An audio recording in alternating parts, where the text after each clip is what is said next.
오늘 아침에 또 이 아침에 이곳에 올라오신 여러분들에게 하나님의 크신 은혜가 넘치기를 간절히 소망합니다.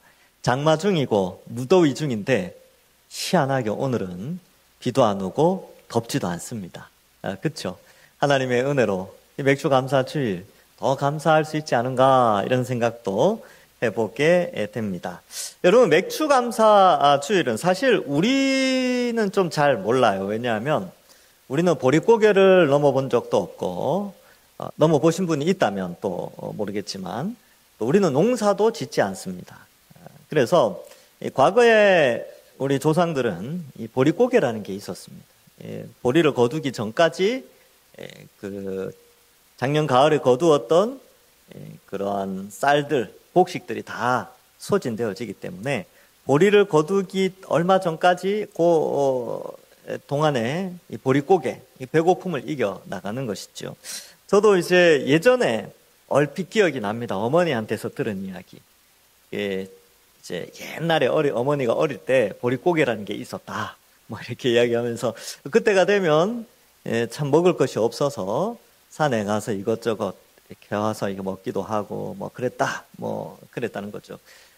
그런 어려움이 있었는데 이제 이 보리를 거두었을 때 그 기쁨이 굉장히 컸겠죠. 그래서 이 6월 달쯤 보리를 거두는데 그래서 한국 교회에서는 그러면 오늘날에는 보리를 거두진 않지만 1월 달부터 6월 달까지 한 해의 절반을 하나님께서 지켜주심에 감사하고 또 그 옛날 또 보리를 거두는 그 기쁨 그것도 생각하면서 하나님의 은혜를 감사하는 날로 정하여 대부분의 한국 교회는 7월 첫째 주에 맥주 감사 주일을 지내게 됩니다. 그래서 이 모든 우리가 살아가고 생존해 나가는 것에 있어서 하나님께서 우리를 지키신다라는 것을 다시 한번 기억하는 날이지요. 자, 그래서 오늘 본문은 보통 이제 제가 마태복음을 설교를 했는데 오늘은 맥주 감사 주일이니까 다른 본문을 좀 살펴보도록 하겠습니다. 이 시편 104편을 통하여서 하나님이 우리를 어떻게 지키시는가, 또 하나님이 만드신 이 세상이 어떠한 곳인가를 함께 살펴보도록 하겠습니다. 우리가 9절부터 15절까지 읽었는데요. 이 1절부터 8절은 하나님의 창조, 그 창조 기사에 대한 내용들을 좀 나타내고 있습니다. 1절과 2절에 보면 하나님이 종기와 권위로 옷 입으셨다 이렇게 표현을 하고 2절에는 주께서 옷을 입은 같이 빛을 입으셨다 이런 표현도 쓰고 있지요. 그리고 하늘을 휘장같이 치셨다. 이 빛이라는 것은 첫째 날 만드신 것이죠. 빛. 우리는 그냥 빛 그러면 태양으로 생각하는데 태양이 있기 전에 빛이 먼저 있어야 태양이 빛을 내죠. 그렇죠? 그러니까 태양이 존재하기 전에 빛이라는 게 빛의 어떤 속성이 만들어져야 됩니다. 그래서 빛의 입자든지 파동이든지 옛날에는 빛을 어떻게 정의내드리느냐, 파동이냐, 빛이냐, 파동이냐, 아니면 다른 요소가 있느냐, 이런 말 하다가 같이 생각하자, 입자로 생각하자, 이렇게 이제 정의를 내렸지만, 어쨌든 빛이 먼저 만들어져야 빛을 내는 물체가 만들어질 수 있어요. 그래서 첫째 날 빛을 만드셨죠. 근데 빛을 만드시기 전에 이미 이 땅과 물은 이미 존재하고 있었습니다. 자, 그러한 내용들이 이제 창세기에 나오는데, 어쨌든, 살펴보고 다음에 이제 조금 후에 그 내용을 살펴보고요. 이 3절 이하에 보면은 이제 물에 자기의 누각의 들보를 얹으셨다, 이런 표현들도 나오면서, 물을 내리는 이 하나님, 물을 주시는 하나님을 설명해 주고 있습니다. 그리고 이 6절에 보면, 옷을 덮음같이 주께서 땅을 깊은 바다로 덮으셨다 이런 표현을 쓰고 있지요. 그래서 이 지구의 형태를 좀 설명해 주고 있는데 여러분 지구는 우리가 살고 있는 이 지구는요. 이 표면에 땅이라는 지각이라는 게 있어요. 이 지각이 있고 지각 위에 물이 덮여 있습니다. 근데 수면 위로 올라온 육지는 한 30% 정도 되고요. 수면, 즉 바다와 강 이런 것들 다 포함하면 한 70% 정도가 됩니다. 근데 여러분 원래 처음 지구가 만들어졌을 때 바다가 70%를 차지하지는 않았어요. 그래서 창세기에 보면 땅에도 물이 있지만 궁창에도 물이 있었죠. 근데 노아 홍수 때 이 궁창의 물이 땅으로 쏟아졌는데 물의 순환이라는 게 있습니다. 자연에 보면, 과학책에 보면 물의 순환이라는 게 있는데 물은 우주 밖으로 나가지 않아요. 물 입자 자체는 무겁기 때문에 이 지구 중심의 그 질량이 워낙 커서 만유 인력의 법칙이라 그랬죠. 모든 물체는 질량을 가지고 있는데 가장 큰 질량은 끌어당기는 힘이 있습니다. 근데 우리 자체가 질량이 있는데 우리도 이제 질량이 있지만 지구의 질량이 워낙 크기 때문에 우리는 땅에 발을 붙이고 살아가는데 이걸 만유 인력의 법칙이라고 합니다. 그래서 이 물 입자가 궁창에도 있고 땅에도 있었는데 노아 홍수 때 이게 다 쏟아졌어요. 그래서 이제 물이 지금의 지구에 보이는 이 70%의 물은 원래는 하늘에도 있고 땅에도 있었는데 합쳐져서 70% 이렇게 존재하고 있습니다.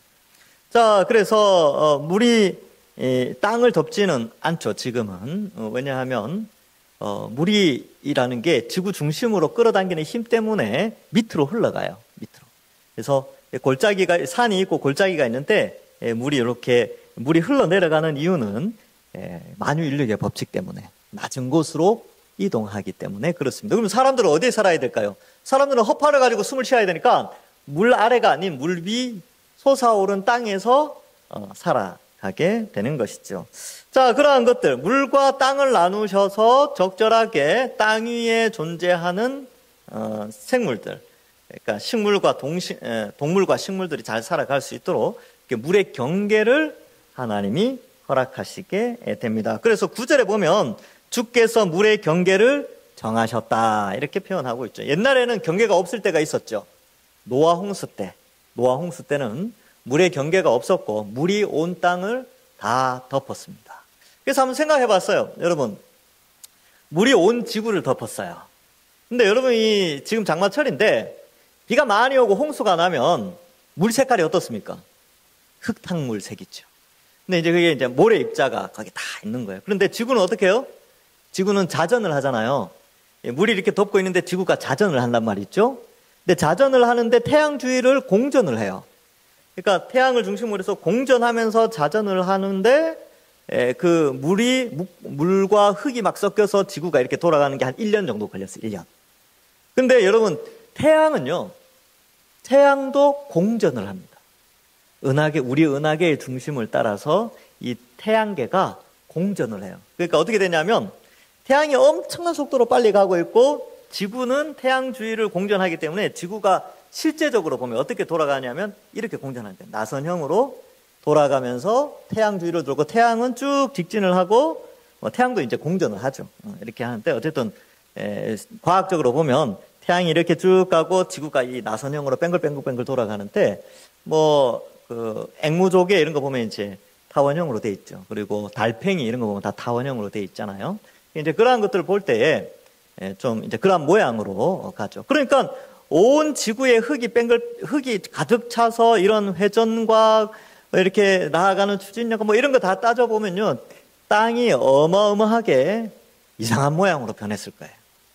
그렇겠죠. 그래서 어떨 때는 지층이 이렇게 막 쌓이기도 하고 어떨 때는 압력이 가해지기도 하고 또 이 땅이 갈라져서 샘이 터졌기 때문에 이것은 이제 지진이 일어났다는 것을 볼 수 있는데 땅이 갈라지고 어떤 데서는 화산이 폭발하지만 어떤 데서는 땅에 있던 물들이 솟아 나오고 막 그랬을 겁니다. 노아 홍수 때. 그러니까 지구의 환경이 엄청난 변화를 겪고 지금의 환경처럼 되었죠. 그리고 과학자들은 또 그런 말도 합니다. 이 지구 자기장이 1400년마다 반으로 줄어든대요. 그러니까 1400년 전에는 지금의 지구의 자기장보다 훨씬 자기장이 셌기 때문에 나쁜 것들이 지구에 많이 안 들어오게 됐는데 지금은 이제 나쁜 것들이 1400년 전보다는 많이 들어오고 있습니다. 자, 이러한 과학적인 것들도 한번 생각해 보고요. 그러니까 물의 경계를 나누셨죠. 그래서 노아 홍수 때는 완전히 물이 덮여 있었지만 지각이 융기하여 올라오게 되고 어떤 때는 가라앉고 올라오면서 골짜기가 생기게 되고요. 육지가 드러나고 마르면서 이제 노아의 식구들이 마른 땅에 상륙을 해서 지금처럼 이제 인류가 번성하게 됩니다. 자, 그러면 이 땅의 생물이 살아가는데 꼭 필요한 것 두 가지가 있습니다. 물과 공기예요. 그래서 이 대기를 하나님이 이 공기를 허락해 주셨고요. 물을 허락해 주신 것입니다. 그래서 이제 생물이 그렇게 존재하게 되는데, 뭐 과학에서는 그렇게 이야기를 해요. 지금 이제 진화론에서는 뭐라고 이야기하냐면 어떤 물질이 합쳐져서 생물이 되어진다. 그러니까 살아있는 생물이 되기 위해서는 물질과 물질이 합쳐져서 최초의 아메바가 탄생했다. 단세포 생물이 탄생했다. 이렇게 표현하는데 이걸 자연 발생설이라고 합니다. 우연히 자연히 이 단세포 생물, 아미노산을 가진 단백질을 가진 생물이 발생했다. 이렇게 말하는데, 여러분 파스테르 아시죠? 파스테르 우유 있지 않습니까? 마트에 가면 있어요. 파스테르가 뭐냐면 사람 이름입니다. 루이 파스테르라는 사람인데 19세기 말에 있었던 뭐 일종의 과학자라고도 볼 수 있죠. 그 사람이 과연 정말 이 생물이 무생물 이렇게 아무것도 아닌 물질에서 생물이 발생할 수 있는가 실험을 했어요. 근데 불가능하다. 그래서 생물 속생설이라는 걸 말했습니다. 이게 뭐냐면 생물은 생물에 의하여서 생겨난다. 그걸 이야기를 했어요. 그러니까 최초의 생물은 규명할 수 없다. 생물은 존재하는 순간부터 생물이 발생했지 무생물에서 어떤 입자가 모여서 생물이 되는 건 불가능하다. 이것을 실험을 통해서 나타냈습니다. 그래서 이거 아주 유명한 실험인데요. 근데 그 파스텔의 실험 가운데 중요한 것은 뭐냐 하면 모든 생물은 어떠한 생물이든지 공기가 있어야 된다는 거예요. 공기가 없으면 생물은 존재할 수 없다라는 것과 생물은 생물을 통하여서 발생한다. 이런 것이었습니다. 그래서 나중에 이제 현미경 이런 게 이제 많이 발전하면서 이러한 것들이 많이 밝혀지죠. 어쨌든 공기와 물이 주어지지 않으면 생물은 존재할 수 없습니다. 그래서 과학자들이 이제 그런 걸 생각했어요. 야, 그러면 지구에 이 땅에 물은 어떻게 생겼을까? 우리는 다 알고 있잖아요. 우리는 물이 어떻게 생겼는지 다 알아요. 창세기 1장 2절에 보면 땅이 혼돈하고 공허하며 흑암이 깊음 위에 있고 하나님의 영은 수면 위에 운행하시니라. 자, 빛이 만들어지기 전에 하나님이 어떤 물질을 만들어 놓으셨는데 그 물질은 이 땅과 물로 돼 있었어요. 그래서 땅은 혼돈하고 공허하며 흑암이 있었다라는 것은 빛이 아직 만들어지지 않았기 때문에 그렇고 아직 질서 있게 생물이 존재하는 상태는 아니었어요. 그래서 땅이 있고 그 위에 물이 있었는데 이미 존재하고 있는데 하나님이 그걸 만드셨다고 우리는 보는 것이죠. 그래서 이 수면 위에 하나님이 운행하시고 창세기 1장 6절과 7절에 이렇게 기록되어 있습니다. 하나님이 이르시되 물 가운데에 궁창이 있어 물과 물로 나뉘라 하시고 하나님이 궁창을 만드사 궁창 아래의 물과 궁창 위의 물로 나뉘게 하시니 그대로 되니라. 이 궁창이라는 것이 둥근 대기 이런 개념이 있는데 그래서 이 궁창은 평평한 개념보다는 이렇게 이제 둥근 개념이 있습니다. 자, 그래서 이 궁창 위의 물과 궁창 아래의 물로 나뉘게 하셨다. 어쨌든 하나님의 창조의 역사가 그렇게 존재하는 것이죠. 그래서 물은 그리고 땅은 하나님이 만드셨어요. 근데 진화론자들은 그거를 이야기하지 않죠. 그래서 빅뱅 이론을 가지고 오고 그 다음에 물은 어떻게 생겼느냐 이걸 막 연구해 보니까 옛날에 운석이나 소행성이 충돌을 해서 그 운석이나 소행성에 있는 물들이 지구의 물을 형성했다 이렇게 주장을 해요. 그러면 도대체 얼마나 많은 운석이 지구에 부딪혀서 이 정도의 물을 만들었을까요? 그거는 아무도 몰라요. 그런데 작년에 과학은 항상 이제 바뀌거든요. 작년 3월 15일 날 그 메릴랜드 대학교 지질학과 교수팀이 운석을 조사를 했습니다. 그러니까 지구 그 방사선 동위원소에 의하여서 지구 나이와 비슷한 운석을 연구했는데요. 46억 년 전이라고 생각하는 그 운석의 돌에는 물이 200만 분의 1밖에 없다. 이게 무슨 말이냐면 주먹만한 운석 크기 안에 200만 분의 1 물이 없다라는 거예요. 물이 거의 없다. 그래서 그 논문이 발표되면서 이게 과학 잡지 네이처에 실렸거든요. 운석 충돌에 의해서 물이 생겨난 것이 아니다라는 것이 또 과학을 통해서 밝혀져요. 과학이 더 발전하면 하나님의 창조가 나타나는 것이죠. 더 밝혀지니까 어때요? 과학자들이 그럼 물은 어떻게 생겼을까? 결론 모른다는 거예요. 모른다. 그런데 우리는 알잖아요. 그냥 하나님이 만드셨다 그러면 되는데 얘네들은 신을 부정하기 때문에 이 진화론 자체가 무신론이기 때문에 신은 존재하지 않는다는 가정을 하기 때문에 모르겠다 이렇게 답을 하게 됩니다. 그런데 우리는 알죠. 여러분 물질은 만들어지지 않으면 존재하지 않습니다. 전능자에 의해서 만들어지지 않으면 안 되죠. 바로 우리 하나님께서 만드신 것입니다. 그래서 여러분 지금 이제 비가 오잖아요. 예, 이게 비가 오면 되게 불편하시죠. 오늘은 이제 비가 안 와가지고 괜찮은데 폭우가 쏟아지면요 밖에 나가기가 싫어요. 왜? 바지 젖고 머리 젖고 옷 젖고 꿉꿉하고 그렇죠. 근데 이 성경을 보면서 다시 한번 생각하십시오. 저 물 때문에 우리가 살고 생물이 살고 식물이 사는구나 이렇게 생각하고 일부러 맞을 필요는 없지만 우산 쓰고 다니시면서 그래 더 감사하다 장마철도 감사하다 이러고 이제 지내는 것이죠. 자, 그래서 물의 경계가 넘지 못하도록 다시는 물로 심판하지 않으신다고 하셨기 때문에 이제 다시는 물로 심판하지 않는다는 표현 속에는 지각의 변동이 더 이상 크게 없을 것을 하나님이 약속을 하셨습니다.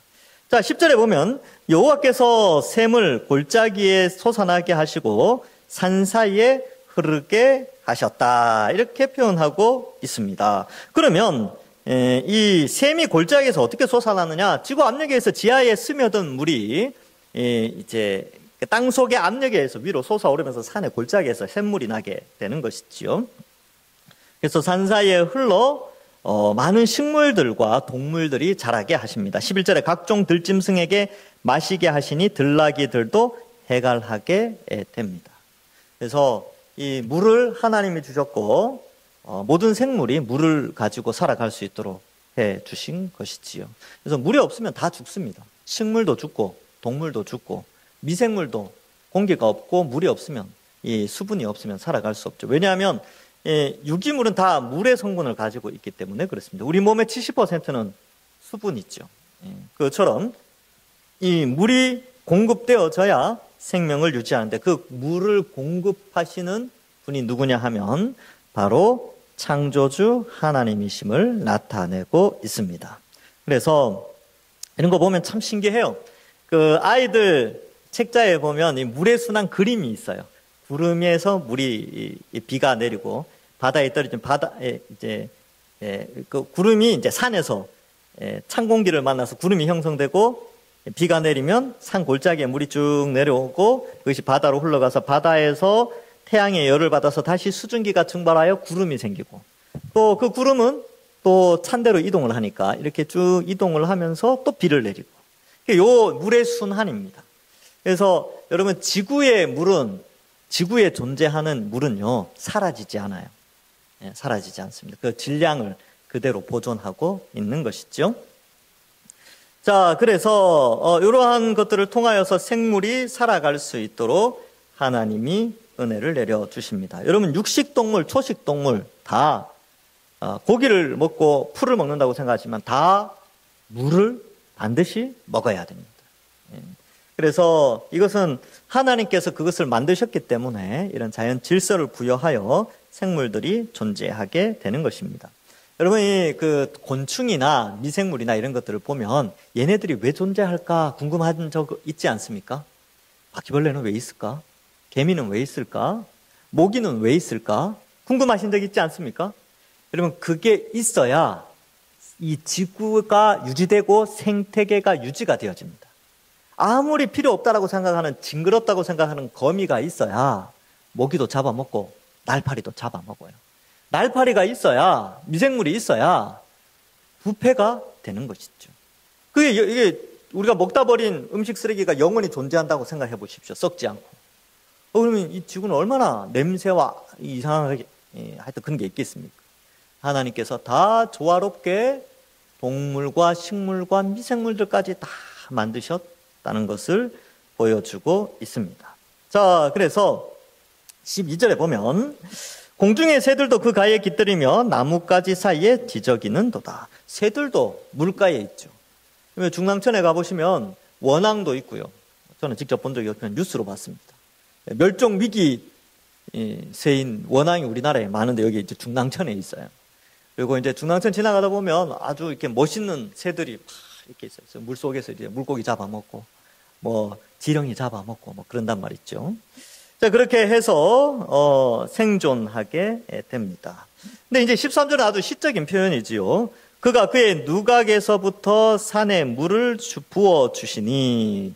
이게 누각이라고 하는데, 누각이라는 건 방이거든요. 방, 집, 방 이런 뜻인데 하나님의 거처를 의미하고 물을 주는 누각은 구름을 상징합니다. 구름. 그래서 이 구름은 하나님의 임재의 상징이거든요. 성막이 다 지어졌을 때 구름이 임하여 하나님의 영광이 나타났고, 성전, 지성소가 다 완성되고 성전이 지어졌을 때 구름이 임재하여 하나님의 영광을 나타내는데, 그 구름의 임재가 하나님의 임재를 상징하고 실제적으로 그랬고, 또한 구름은 바로 하나님의 임재를 상징하죠. 그래서 예수님이 부활하여 어디로 가셨냐면 구름 사이로 가셨죠. 그리고 구름 타고 다시 오시겠다 이런 표현도 이 구름이라는 것이 하나님의 현현 나타나심의 증거인데, 그 하나님의 나타나심으로 말미암아 산에 비가 내려지는 것을 그의 누각에서부터 산에 물을 부어주시니라고 표현을 하고 있습니다. 물을 부어주셔서 어떻게 됩니까? 주께서 하시는 일에 결실이 땅을 만족시켜 주는도다, 이렇게 표현하고 있습니다.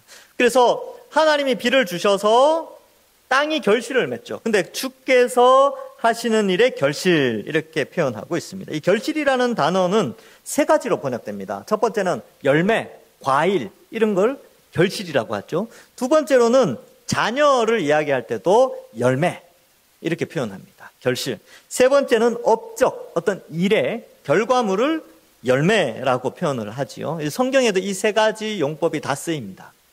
이 단어를 가지고. 그럼 여기에 나오는 결실은 어떤 의미가 있냐면 첫 번째와 세 번째, 즉 이 식물의 열매뿐만 아니라 하나님의 일하심의 열매, 이것이 나타나게 되는 것이지요. 그래서 이 하나님의 일하심으로 말미암아 온 땅이 풍성하게 되어진다라는 것을 표현해주고 있습니다. 그래서 14절에 보시면 그가 가축을 위한 풀과 사람을 위한 채소를 자라게 하시며 땅에서 먹을 것이 나게 하십니다. 여러분, 우리는 이렇게 혜택을 누릴 뿐이에요. 씨를 뿌리면 얘네가 자라잖아요. 근데 그 씨가, 그 죽은 것 같은 그 씨가 땅에 들어가서 싹을 튄다는 것 자체가 정말 신기하지 않습니까? 씨로 있을 땐 이게 살아있는 것 같지 않아요. 생물이 아니죠. 바짝 말라있단 말이죠. 그런데 이게 땅 속에 심겨지고 물을 주면 여기에서 싹이 난단 말이죠. 이 놀라운 창조의 원리, 이거를 어떻게 설명할 수가 없죠. 과학자들은 여러 가지로 분자 용어를 써서 쓰겠지만 결국은 존재하는 현상을 분석할 뿐이에요. 인간은 그렇게 만들어낼 수가 없습니다. 어떤 무기물을 통하여 이런 유기적인 생명체로 인간은 만들어낼 수가 없어요. 실험을 통해서 할 수는 있겠지만 하나님의 창조가 이것을 만들어낸 것이죠. 그래서 하나님이 아주 신기하게 식물들과 동물들을 자라게 하십니다. 그래서 땅에 먹을 것이 나게 하시는 것이죠. 그래서 여러분 잘 보시면 우리가 먹는 모든 것들은요, 사실 땅에서 나는 겁니다. 빵, 라면 이렇게 있잖아요. 그 공장에서 만드는데요, 이렇게 생각하지만 공장에서 만들기 전에 그 원재료는 다 땅에서 나는 것입니다. 그래서 땅의 축복이 없으면 사람은 생존할 수 없는데, 그 땅의 축복이라는 것은 하나님이 비를 주셔서 땅의 식물이 자라게 하시는 것이죠. 그래서 여기 보면 나게 하셔서 14절에 보면 땅에서 먹을 것이 나게 하셨다 이렇게 되어 있죠. 이 표현은 먹을 것은 하나님이 주신다라는 것을 말씀해 주고 있습니다. 그래서 여러분, 우리가 사실 인생을 살아가면서 고민 많이 하는 게 뭐냐 하면 먹고 사는 문제거든요. 무엇을 먹을까? 무엇을 입을까? 그렇죠? 그런 것들 막 고민한단 말이죠. 그런데 그 모든 먹을 것을 하나님께서 주십니다. 그리고 채워주시고, 물론 시대마다 가난의 시대를 겪을 때도 있지만 하나님은 인간의 생존을 위하여 이 땅이 싹을 내도록, 나무가 자랄 수 있도록, 곡식을 생산해낼 수 있도록 비를 여전히 주시고 땅을 기름지게 하셔서 식물이 자라게 하신다는 것이죠. 그래서 여러분 염려하지 마세요. 하나님이 우리를 만드셨기에 우리의 생존을 책임져 주십니다. 우리가 욕심이 많아서 그래요. 저나 여러분들이나 더 잘 먹으려고, 더 맛있는 거 먹으려고 욕심 부려서 그렇지, 우리가 이 먹고 사는 문제에 있어서는 하나님이 책임져 주신다, 이 생각을 가지고 우리는 하나님을 믿고 살아가야 하는 것입니다. 마태복음 6장 26절에 이런 말씀이 나옵니다. 공중의 새를 보라. 심지도 않고 거두지도 않고 창고에 모아들이지도 아니하되 너희 하늘 아버지께서 기르시나니 너희는 이것들보다 귀하지 아니하냐. 여러분, 이 나가면 이제 배봉산이나 여기 주변에 새들이 많아요. 시끄럽게 울기도 합니다. 지저귀기도 하죠. 그 다 하나님이 먹이시는 거예요. 우리는 그 새들보다 훨씬 귀합니다. 하나님의 형상을 본받아 만드셨죠.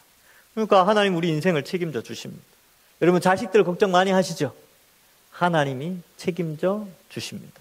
근데 우리가 자꾸 왜 그런 걱정하냐? 우리가 욕심이 많아서 그래요. 죄된 본성 때문에 욕심이 많고 탐심이 많아서 그렇지, 우리가 하나님께서 우리 인생을 책임져 주신다, 이 믿음을 가지고 살아가야 합니다. 물을 주시죠. 먹을 것을 주시고, 우리도 그냥 일만 하면 되는 거예요. 그래서 씨를 뿌리는 수고는 하지만 그 씨를 자라게 하시고 하는 것은 하나님께서 하신다는 것이죠. 자, 그래서 우리에게 또 땅의 만족을 주셔서 생태계가 존재하도록 하십니다. 14절에 보면 그가 가축을 위한 풀과 사람을 위한 채소를 자라게 하신다, 먹을 것을 나게 하신다, 이렇게 하셨죠. 15절, 사람의 마음을 기쁘게 하는 포도주, 사람의 얼굴을 윤택하게 하는 기름, 사람의 마음을 힘있게 하는 양식을 주셨다, 이렇게 기록하고 있습니다. 여러분, 이 포도주를 주셨다라고 하는데, 포도주는 사람을 기쁘게 하죠. 포도주 속에 있는 알코올이 사람 몸에 들어가서 우리의 신경을 자극하여 이게 이제 즐거움을 주고, 또 혈액순환도 잘 된다라고 표현을 합니다. 그래서 잔치집에는 항상 이 포도주가 있었죠. 그래서 많은 사람들이 이 본문을 읽으면서 이제 그런 말을 많이 해요. 목사님, 보십시오, 이게 사람의 마음을 기쁘게 하는 포도주, 가나 혼인 잔치에 예수님이 물을 포도주로 만드셨는데, 이거 술 좀 마셔도 되는 거 아닙니까? 이렇게 이야기하시는 분들이 있어요. 예, 뭐 그렇게 이제 생각할 수 있는데, 이 부분도 같이 생각하셔야 됩니다. 제가 한 구절을 읽어 드릴게요. 잠언 23장 31절과 32절에는 이렇게 되어 있습니다. 포도주는 붉고 잔에서 번쩍이며 순하게 내려가나니 너는 그것을 보지도 말지어다. 그것이 마침내 뱀같이 물 것이요 독사같이 쏠 것이며, 하고 이제 계속 뒤에 안 좋은 거 계속 써놨는데 그거 다 읽으면 시간이 많이 가니까 그냥 요것까지만 이제 제가 써놨습니다. 그러니까 잘 보세요. 성경에는 어떠한 것을 나타내는 현상을 기록하는 게 있어요. 그러니까 이 포도주라는 것은 사람을 기쁘게 하는 현상이 있죠. 그러나 하나님은 우리에게 무엇을 말씀하시냐면, 그래, 술은 이런 기능을 하는데 그러나 너희는 그것에 대해서 이렇게 해라 라는 것입니다. 그래서 쳐다보지도 마라 라고 되어 있죠. 그리고 그것이 우리 속에 들어와서 독사처럼 우리를 물게 될 것이다. 그러면 자, 다시 생각해 보십시오. 자, 목사님, 그럼 이제 마셔도 되겠네요 라고 질문할 수 있을까요? 글쎄요. 제가 이제 성경에서 이 술과 포도주에 대한 내용들을 쭉 예전에 청년부 때, 저도 이게 궁금했으니까 우리 청년부 안에서 그런 걸 했어요. 성경에 나오는 술에 대해서 우리가 어떻게 평가해야 되는지 한번 조사해보자 해가지고 막 이게 우리 동기들하고 막 찾았는데, 한 90% 이상은 안 좋게 기록되어 있어요. 다 죄와 관련되어 있어서 기록되어 있고, 나머지 부분은 이제 긍정적인 건 아니고 일반적인 서술. 그러니까 결혼식 때는 포도주가 사용됐구나. 그리고 마음이 근심이 있는 자에게 포도주가 사용되었구나. 이게 치료의 방법으로 디모데에게는 윗병을 치료하는데 이 약으로 쓰였구나. 뭐 이 정도의 긍정적인 거 외에 나머지 술과 관련되어서는 다 안 좋게 기록되어 있어요. 왜냐하면 과하게 마심으로 말미암아 올바른 판단력을 할 수 없기 때문에 부정적으로 기록되어 있습니다. 그래서 술을 마신다고, 포도주를 마신다고 지옥 가는 건 아닙니다. 술 마셨으니까 지옥 갈 거야, 그런 거 없어요. 그거 아닙니다.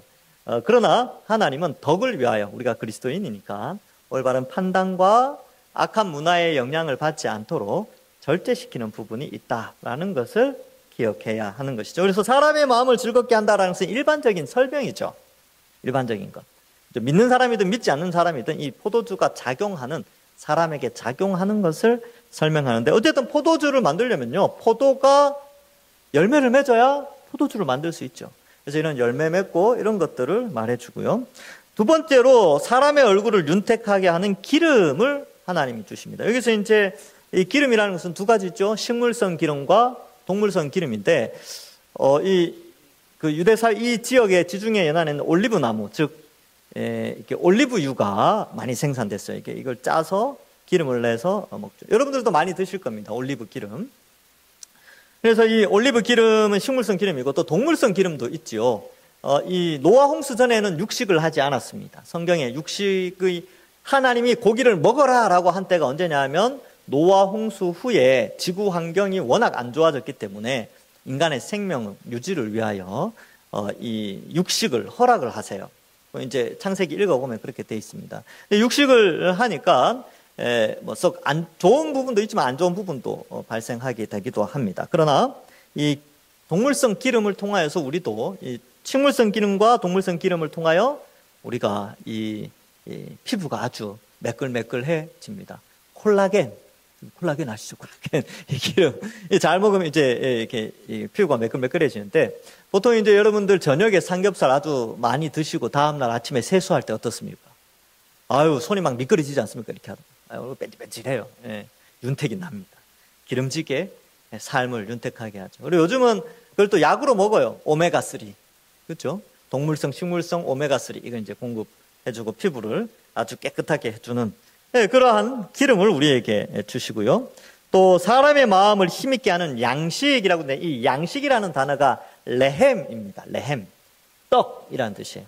여기 베들레헴이라는 도시가 있죠. 베들레헴. 레헴이 떡인데 이 집이거든요. 그러니까 떡의 집. 이게 베들레헴이에요. 그러니까 떡을 많이 만들었던 도시인 것 같아요. 어쨌든 이 떡을 주셨다. 그래서 떡이라는 것은 이제 가공을 하고 요리를 한 건데, 어쨌든 곡식으로 떡을 만들어서 먹게 하여 힘이 나게 하셨다. 이 떡은 이제 곡식을 떡으로 만들어 먹으면 그 속에 탄수화물이 많아요. 여러분, 탄수화물은 사람의 몸에 에너지를 발생시킵니다. 그래서 운동선수들이 이 탄수화물을 이제 섭취를 하죠. 그래서 마라톤 선수들이 그렇게 한다고 합니다. 이게 마라톤을 뛰기 전에 지방이나 뭐 이게 살찌는 거는 안 먹고 탄수화물만 딱 섭취를 해서 에너지를 발생시킨대요. 그러니까 그만큼 이 탄수화물은 과하면 안 좋지만 적당량은 사람의 힘을 발휘하죠. 그래서 우리 조상들도 그런 말을 했습니다. 밥심으로 산다. 밥을 꼭 먹어야 된다. 왜냐하면 밥 속에 이게 탄수화물이 있어서 힘을 더하여 주기 때문에 그렇습니다.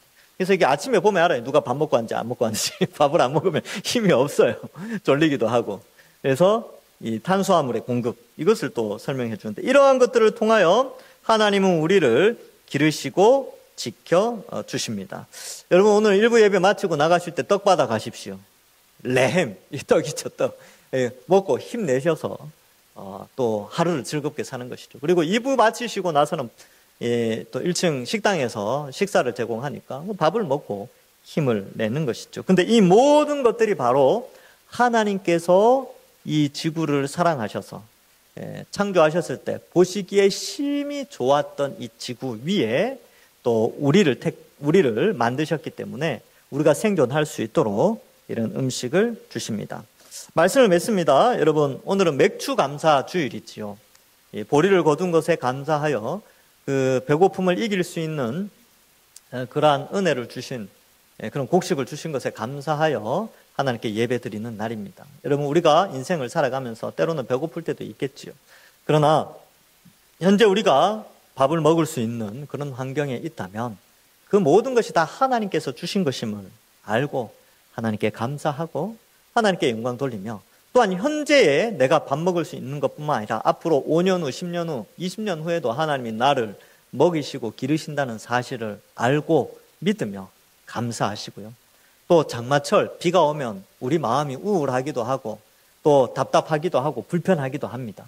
그러나 오늘 말씀을 생각하면서, 그렇지, 또 비는 와야 되니까 이 비가 우리를 좀 불편하게 할 수는 있지만 이 비로 말미암아 수많은 생물들이, 또 식물과 동물들이 살아가게 하셨구나라는 것을 알고 오히려 장마철 좀 감사하면 어떨까요? 정말 비가 막 오면 너무 많이 와서 피해를 입으면 안 되겠지만 그래도 하나님 비를 주셨구나 이렇게 생각하시고 지난 1월부터 6월 달까지 하나님이 여기까지 우리를 지켜주셨으니 이제 7월부터 12월 달까지도 하나님이 우리를 먹이시고 기르신다는 사실을 믿고 또 남아있는 이 반년도 하나님께 늘 감사하시며 살아가시는 우리 모든 주의 백성들 되시기를 주님의 이름으로 간절히 축원합니다. 기도하겠습니다. 하나님 감사합니다. 우리를 택하여 구원하여 주시고 하나님 자녀 삼으시고 또 이렇게 맥주 감사 주일을 맞이하여서 한 해의 절반을 보내고 여기까지 하나님이 우리를 지켜주신 것을 믿고 또 우리를 먹이시고 기르신다는 사실, 하늘의 새와 또 하늘에 있는 참새나 어떠한 새들보다도 우리를 귀하게 여기셔서 우리를 먹이시고 기르신다는 사실을 알고 늘 감사하며 살아가는 저희들 되게 하여 주옵소서. 때로는 먹을 것이 많이 없을 때도 있지만 우리 속에 있는 탐심을 잠시 내려놓고 먹을 것 작은 것 하나라도 하나님께 감사하며 살아가는 우리들 되게 하시고 남아있는 반년도 하나님께서 지키시고 돌봐 주실 줄 믿습니다. 감사드리옵고 예수님의 이름으로 기도하옵나이다. 아멘.